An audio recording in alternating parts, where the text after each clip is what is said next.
రామ్మోహన్ రావు గారు, H1B వీసాలు కల్పించే యాజమాన్యాలపై థర్డ్ పార్టీ నియామకాలపై ఎట్లాంటి దృష్టి సారించే అవకాశం ఉంది అనుకుంటున్నారు? అంటే థర్డ్ పార్టీ నియామకాలు అంటే ఒక రకంగా చెప్పాలంటే వాళ్ళు తీసుకుపోయింది ఒక పర్పస్ అయితే ఇంకొకరికి అప్పచెప్తుంటారు, అట్లా ఉంటుంది.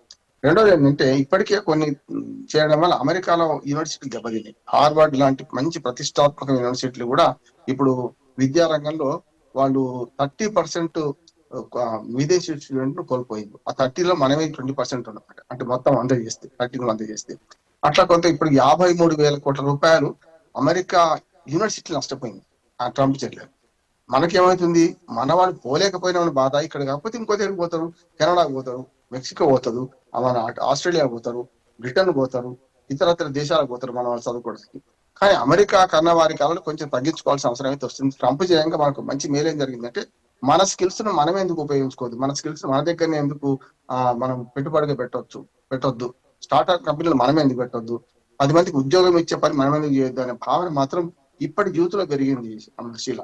అందుకని ఇప్పుడు ఏమంటున్నాను అంటే ఒక చెడ్డ ఒక పరిణామం మరొక మంచి పరిణామానికి దారితీస్తున్నట్టున్నాం. ఉదాహరణకు మనందరం కూడా గతంలో స్టూడియోకి వెళ్ళి నేను ఒక రోజు అయితే స్టూడియోలో మాట్లాడేవాడిని. కానీ వాళ్ళు ఏమైంది, కరోనా కష్టకాలం తర్వాత జూమ్ మీటింగ్ పెరిగినాక, వర్చువల్ మీటింగ్స్ పెరిగినాక ప్రపంచంలో ఏ మూల కూర్చొని మాట్లాడగలుగుతున్నాం కదా. ఇది అంతే అంటున్నాను. ఇవాళ అమెరికా పరిణామాలు కొంచెం మన సాంప్రదాయవాదులకు కొంచెం బాధ అనిపిస్తున్నా, అమెరికా పరిణామాలు మనకు కూడా మంచివి అంటున్నాయి. అంటే ఒక సంక్షోభం ఒక మంచి పరిష్కారాన్ని సృష్టిస్తుంది. ఒక సంక్షోభం ఇవాళ మనకు ఈ రంగంలో, ఎలక్ట్రానిక్ రంగంలో కానీ మనకు శాస్త్ర సాంకేతిక రంగాల్లో అనేక మార్పులు వచ్చినాయి కదా. ఒక కోవిడ్ వచ్చిన తర్వాత చాలా జీవిత గుణపాఠాన్ని నేర్చుకున్నాం. ఇప్పుడు ట్రంప్ చేసే చర్యలతో కూడా మనం ఇంకా దృఢంగా తయారవుతాం.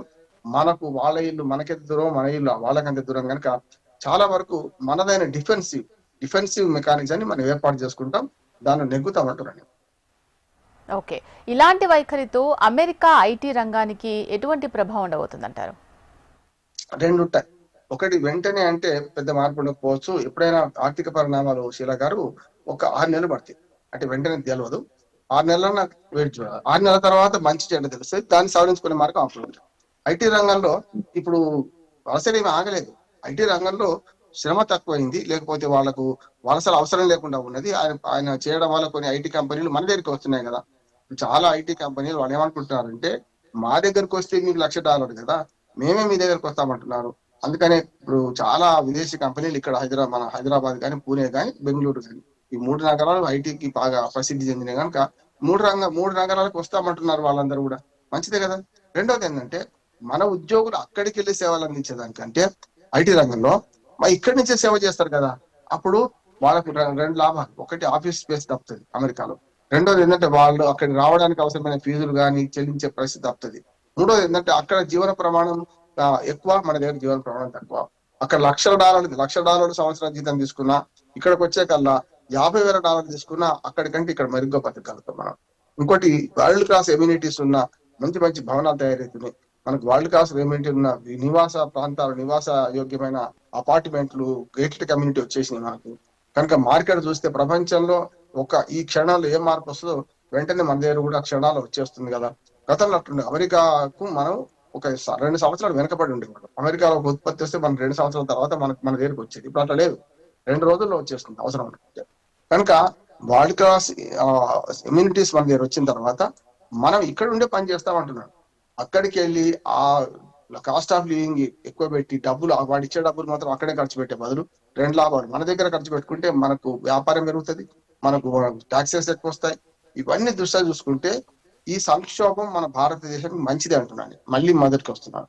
ఎందుకు మంచిది అంటే మన ఆర్థిక వనరులు మన దగ్గరనే ఉంటాయి, మన సంపాదన మన దగ్గరనే ఉంటుంది, మన సంపాదన నుంచి ట్యాక్సెస్ మనమే కట్టుకుంటాం, ఇక్కడనే డెవలప్ అవుతాం.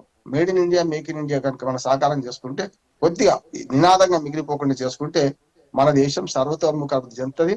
అమెరికా అధ్యక్షుడు ఎన్ని ఎత్తులు వేసినా కూడా తాళ్ల బేరానికి మన దగ్గరికే రావాల్సి వస్తుంది. అందుకని నేను చెప్తున్నాను, నీళ్లు మనము, గుర్రం నీళ్ళ దగ్గర రావాల్సిందే. ఓకే, మన దేశ యువత దీన్ని ఎలా తీసుకునే అవకాశం ఉంటుంది? చాలా మంది విదేశాలకు వెళ్ళి అక్కడ సెటిల్ అవ్వాలి, అక్కడ బాగా డబ్బు సంపాదించాలి, డబ్బు సంపాదించినా సంపాదించకపోయినా అక్కడికి వెళ్ళాడు మావాడు అని చెప్పుకోవాలని చాలా మంది తపన పడుతూ ఉంటారు. ఈ వీసాల ప్రభావం అనేది మన దేశ యువతపై ఏ విధంగా ఉంటుంది? వాళ్ళు ఎలా తీసుకుంటారు దీన్ని అనుకుంటారు? రష్యాలో 2 రకాలు. ఒకటేమో ఈ కన్నవారి కళలు అమెరికా కళలు కొంచెం తగ్గినాయి, మంచిది అంటున్నాను. మీరు అన్నట్టు గొప్ప చెప్పుకోవడానికి మా అమెరికాలో మా వాడు ఉన్నాడంటే మొన్నదాకా అమెరికాలో వాడు ఏం చేసాడు మనకి ఏం తెలుసు? పెట్రోల్ బంకులో గ్యాస్ స్టేషన్ లో పెట్రోల్ పోసిండా, సూపర్ బజార్లలో గేట్ కీపర్ గా ఉన్నాడా? చూస్తున్నా ఈ మాట అంటున్నాను, అవమానం కాదు. చాలా ఇళ్లలో పని మనిషిగా ఉన్నారా?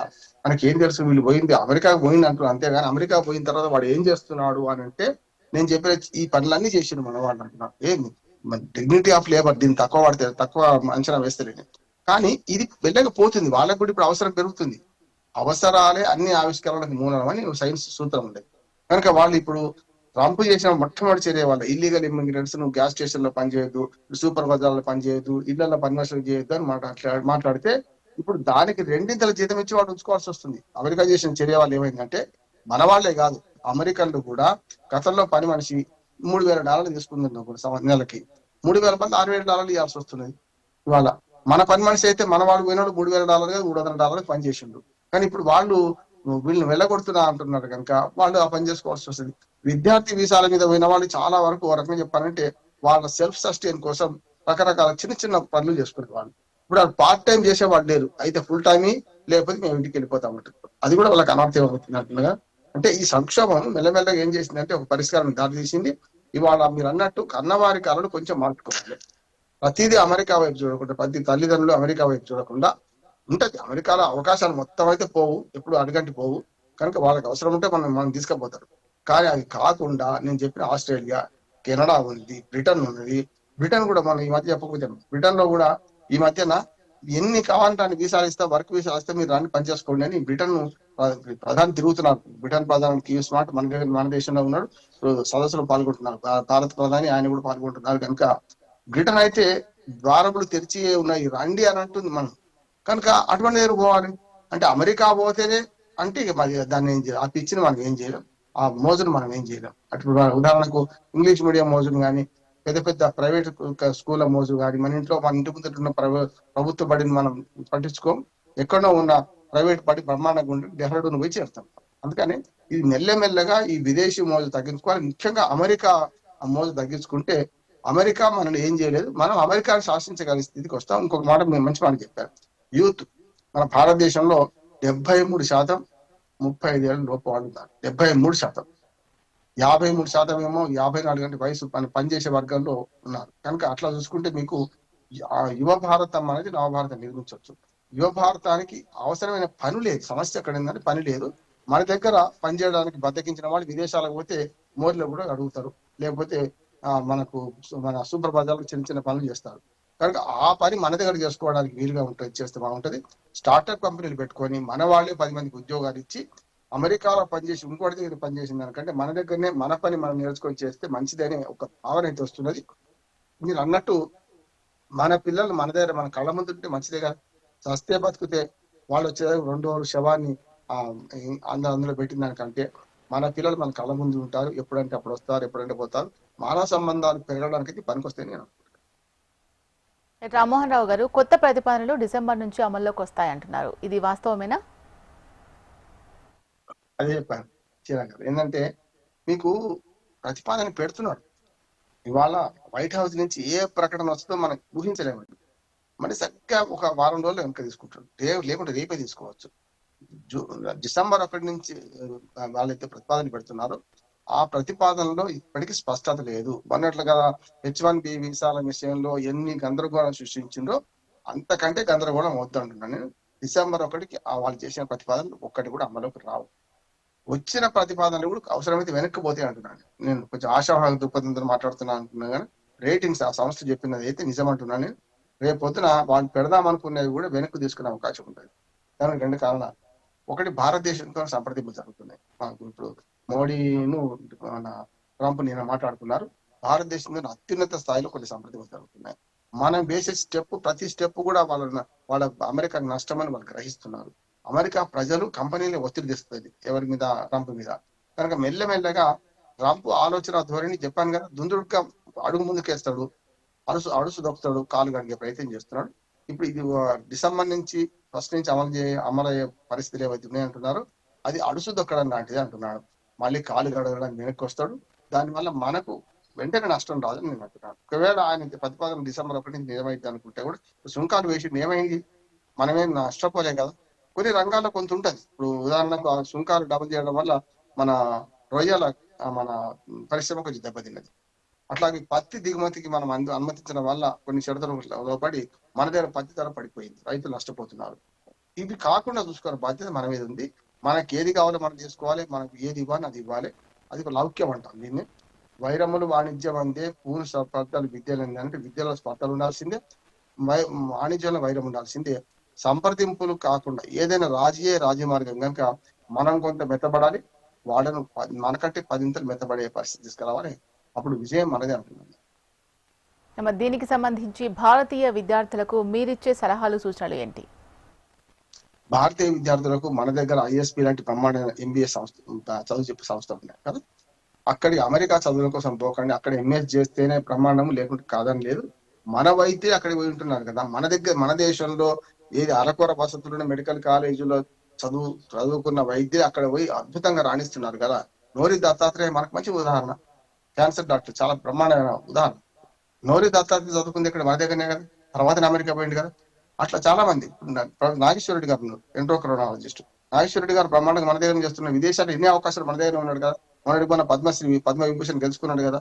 అందుకని నేను ఏమంటున్నానంటే మన దగ్గర బోల్డ్ అవకాశాలు ఉన్నాయి, విస్తృతమైన క్యాన్వాస్ ఉన్నది. ఇక్కడ మీరేం చేస్తారో మీ ప్రతిభను ఇక్కడ నిరూపించుకోండి. దానికి కావలసిన ఏదైతే సరంజామా కానీ దానికి కావలసిన మద్దతు కానీ ప్రభుత్వాలు ఇస్తే, ప్రజా జన సమూహం కూడా ఇస్తుంది మీకు అంటున్నాను. మన విద్యార్థులకు ఒకటి, తల్లిదండ్రులు కొంచెం అనవసరంగా అమెరికా ఆశలు పెట్టుకోకండి. అమెరికా లేదనుకోని, ప్రపంచంలో అమెరికా లేదనుకోండి కొద్దిసేపటికి, మన పని మనం చేసుకుంటే అంతకంటే అద్భుతంగా రాణిస్తాం కదా. అన్నిటికంటే తల్లిదండ్రులు ఆలోచించేది ఏంటంటే అమెరికా పంపి వాటి డాలర్లు పంపాలి మనకు, లేకుంటే మనం కూడా అక్కడే పోయి సెటిల్ కావాలి అని కొందరు ఉన్నారు. ఆ మూర్ఖపు ఆలోచనలు మనం ఏం చేయలేం. కానీ మన సగటు తల్లిదండ్రులు అప్పులు చేసి అమెరికాకు పంపకండి, వాళ్ళు సంపాదించి మనకు పంపుతారు అనుకోకండి. ఇప్పుడున్న కఠినమైన నిబంధనలు కానీ రప్పు చేసే దుర్మార్గమైన చర్యలు కానీ మనకు నష్టం కలిగిస్తాయి. మన వాడు పోయి అక్కడ అంగట్లో ఆగమైంది దానికంటే మన వాడు మన కళ్ళ ముందుంది, దానికి సగం సంపాదన ఇక్కడ ఉన్నా సరే, అమెరికాలో సంపాదించిన దానికి సగం సంపాదన ఉన్నా సరే మన కళ్ళ ముందు చూసుకోండి. కన్నవారి కాళ్ళను మారాలి. విద్యార్థుల మీద ఒత్తిడి పెట్టవద్దు అంటున్నాను. విద్యార్థుల మీద సమస్య ఏంది, యువత మీద. మీరు అమెరికా పోవాలి, ఏం సాధిస్తుందో తెలియదు, నాకు అమెరికా పోవాలి, ఎట్లా చేస్తారో తెలియదు అనే పరిస్థితి వస్తుంది కనుక దీన్ని మార్చుకోవాలి. తల్లిదండ్రులు మారాలి, మన పిల్లలు కూడా దీనికి అనుగుణంగా. అక్కడ కష్టకాలం ఉంది కనుక మన దగ్గరనే అడ్జస్ట్ అవుదాం అని ఒకటి చెప్తే మంచిదని. రైట్. విశ్లేషణలో పాల్గొని డిస్కషన్లో పార్టిసిపేట్ చేసి మీ విశ్లేషణ అందించినందుకు థ్యాంక్ యూ రామ్మోహన్ రావు గారు. Thank you.